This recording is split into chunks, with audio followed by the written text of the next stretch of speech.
Welcome Anthony with his Speechcrafting 101. Anthony. Did you bring your Toastmasters manual today? If you did, go ahead and raise it up.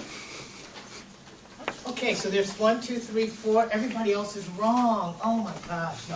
All right, as I talked about before, it's very important for you to bring your Toastmasters manual, and there's very good reasons. Specifically because the journey that you're on here in Toastmasters for your education has a plan. And that plan is in your CC, and your CL, and your advanced manuals. One of the things that Toastmasters asks us to do is to have workshops, a Better Club series. And today, you're not going to get a workshop, that's a 2-hour. Now you're going to get a mini workshop, you're going to get a micro, 8-minute workshop on one particular element that's very important. And that's one that is actually seen in CC number 2, Organize Your Speech. And luckily today, we had 3 different CC number 2 speeches. So as part of what I'm going to do when I talk about Speechcrafting 101, is I'm going to introduce you to the system that I teach in my company, Evolution Communications, called Brilliant Diamond Speechcrafting. If you look in front of you, each of you has a copy of the OPO, the one-page handout for Brilliant Diamond Speechcrafting. And I'm going to go through a couple of elements in this. Now for some of you, you've actually seen me give this before. I'm sure Alexandra, I'm sure a couple others have, definitely Scott has. So for some of you, this will just be a review, a chance for you to catch up and to tweak what you already know. For some of you who are new to Toastmasters, this might be a system that you can use to assist you to actually put together your presentation. Now, first of all, when you put together a presentation, first thing you kind of think about is, what am I actually going to talk about?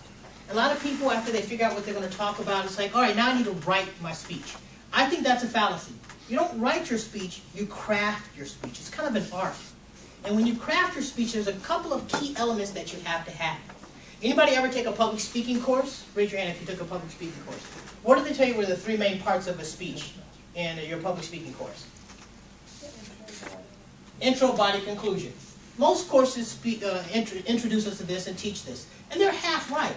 The problem is they don't show you all of the little elements. Elements that I saw in the first 5 speeches that we heard today to actually craft together a brilliant speech that will shine. So let's look at what some of those elements are. And you can follow me on the page or you can follow me on the board here. In the very beginning, the first thing that you have to do is to grab your audience's attention. That's the whole point of the first words that come out of your mouth. Lisa did it perfectly because she started off with a story. And what is the oldest form of public speaking? Storytelling. The griot around the fire, teaching the future generations about what the culture is. It's the storyteller that's in front of the kids, giving them the information that they want. So we're actually literally wired to accept stories. We love stories. That's why reality TV exists. Okay? So she started off with this wonderful story. Her story was living the dream, and she told us about her being a 6-year-old ballerina.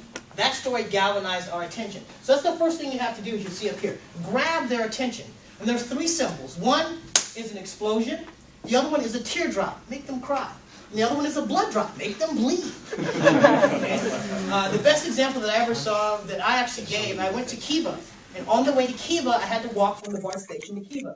Now, for those who don't know, Kiva is microfinancing. It's like 25 bucks here, 5 bucks there to help people start stuff.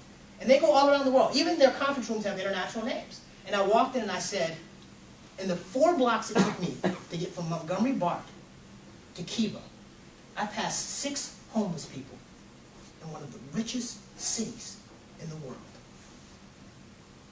And the whole point was to grab their attention. That would hit them because they were Kiva.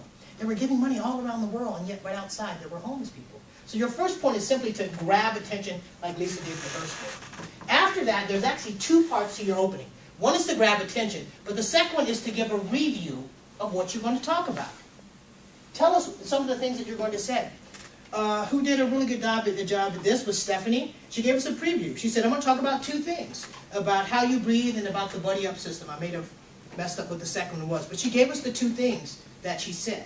Okay? And she also did, if you notice, if you look at the top and bottom, these 2 elements are mirror images of each other. She also gave us a perfect review at the end. Her preview was, there's 2 things, and her review was, remember the 2 rules. So she gave us that quick preview of what she's going to talk about, and then she gave us a review at the end. So make sure in your opening, you grab the attention and then you give us a preview of what you're going to talk about. Then comes the actual body of the speech. Now, I like to say, start with 3 main points. Why? There's something called a rule of 3. It was Goldilocks and the how many bears? 3, okay? How many little pigs was it? 3. Throughout all cultures, for whatever reason, 3 is a number that we remember. It's like it's 2 less, less than 3, sometimes it's not enough. More than 3, okay, you're going to put us to 3. So 3 is a good way to start. Now, I know some of you are thinking, but Anthony, sometimes I only have 2 points. Sometimes I have 7 points. And you're absolutely correct.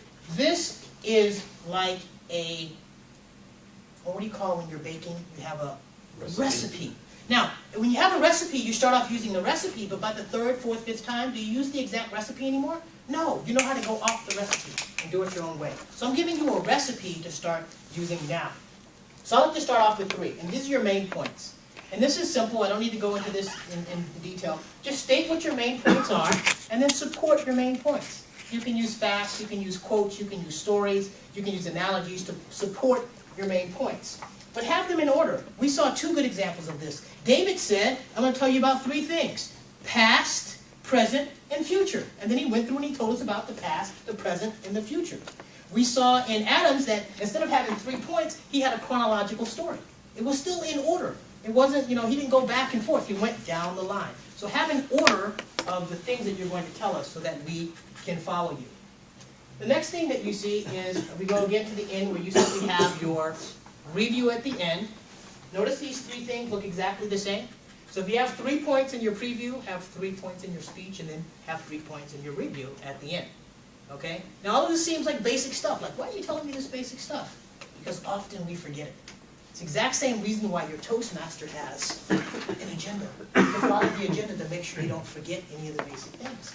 If you put all of these elements that I'm talking about in your speech, I can almost guarantee you that you're at least going to get your information across. So when you go to your closing now, we're back at our closing, you do your review, and then you have to end sharp also.